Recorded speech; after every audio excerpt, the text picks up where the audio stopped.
Magandang gabi dyan guys, sa mga eskrimador, sa mga martial artist, mga master. Magandang gabi dyan po guys sa inyo lahat. Ang purpose ko talaga nag-aral ng arnis guys, kasi yung ganitong katulad ko na mali tayo, tapos hindi mo alam, happy ka na matatangkad. Kaya nag-aral ako ng ganito guys, arnis, kasi minamaster ko talaga to. Kasi yung ganito natin na maliliit lang tayo, kaya gusto ko matuto rin yung arnis. Minamaster ko tong arnis guys. Ito yung ginagamit ko sa pagtitraining. Galing ako dito sa Manila, pumunta lang ako ng Cebu guys, kasi doon ako nagtitraining ng arnis. Ang pangalan ng sistema nila, Pilmocan San Miguel Eskrima. Ang master ko doon si SJ Impanto Cañete Flores. Yun ang nagtuturo sa atin. Lahat ng technique doon, mga arts, ando na sa kanila lahat. Lahat ando na, wala ka nang masasabi doon. Lahat nandoon na.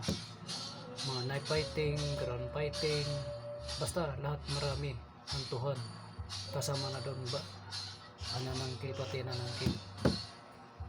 Ano lang doon ako dahil guys, mga 7 months ako doon. Hindi lang ako nagpatuloy kasi may nararamdaman ako sa gilid. Parang ano siya UTI ganon. Ngayon nag-aral ako ng ganito, minamaster ko talaga to, kasi ano talaga yung ganito natin na maliit lang tayo, yung makatagpo ka ng matatangkad, hindi mo alam, darating talaga yun sa buhay mo. Kaya hindi yung nagsasabing arnis lang alam ko, hindi yan, hindi arnis lang alam ko, marami akong alam. Hindi lang ako nagpapakita kasi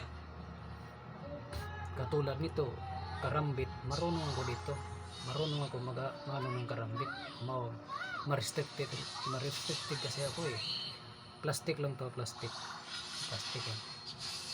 Yun, marunong ako gumagamit dyan, hindi lang ako nagpapakita Ang inano ko lang, yung artist lang kasi lahat ng arts, marami kasi yung pinapasukan na club guys. Tinitingnan ko yung mga ano nila, mga ano nila, forma, kung maganda ba pangit. Kasi may mga ano naman na hindi mabisa, hindi effective. Ayaw ko sa ganun yung hindi effective Yung gusto ko yung effective, yung ano, basta lahat nandun. Kaya nag-aral ako ng ganito. Pinapokus ko, natitraining ako. Hindi ako taong pag tinuturuan mo nahihirapan. Madali ako makakuha ng mga 2 turo, 3 turo, kuha ko na yan.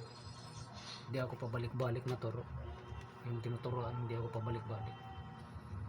Thank you guys, maraming salamat sa mga eskrimador. Yung Pilmocan pala, ano yan, Jose Pares yan, iba lang pangalan, iba lang. Pilmocan San Miguel Eskrima sa Cebu City by SJ Impanto Cañete Flores.